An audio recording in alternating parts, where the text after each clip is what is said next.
Ayan, nakalagay, earnings period, 1 April 2025, 21 September 2025. Ayan.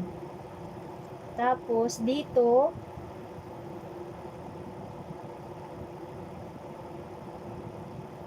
April pala.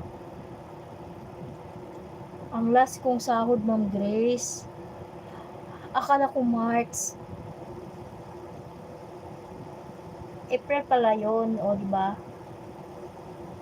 Earnings period, April. Oh.